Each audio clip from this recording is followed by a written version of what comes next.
ලක්ෂ ගණන් හම්බ කරන කුඩ්ඩා. හෙලෝ කියනවා. ඕ හිනද කොතනද දෙන්න ඕන? හරි ලක්ෂ ගණන් හම්බ කරන කුඩ්ඩා.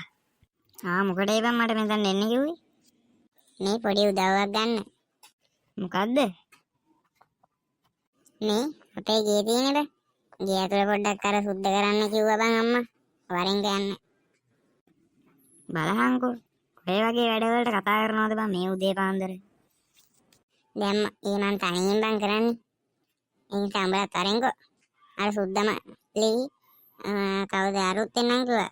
සුප්පත්. උනුත් එන්නම් කිව්වද? එහෙනම් යමන්කෝ.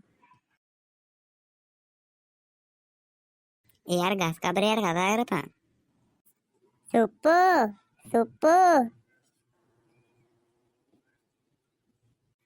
ඔහොම ඉන්නවා මං එනෝ. කියපන් බෑ. මේ පොඩි උදව්වක් දීපන්කෝ. අපේ ගේ අස් කරන්න යනවා මායි උක්කුවයි. උඹයි යමන්කෝ. අම්මයි සිරි ගුණපාල මාමී මොකද වෙන්නේ?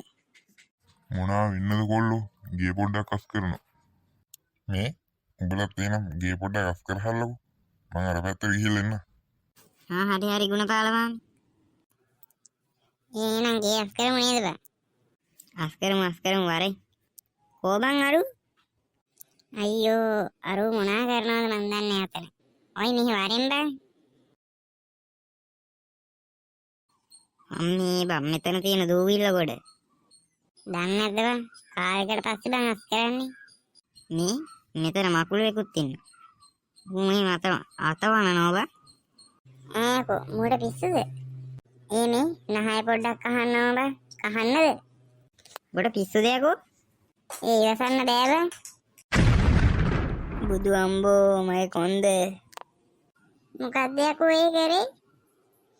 අම්මේ මගේ ඔළුව. අඩේ හිතලා නෙමෙයි බං කරේ. ආයෙනම් එන්නේ තොපේ ගෙවල් පැත්ත පළාතේ.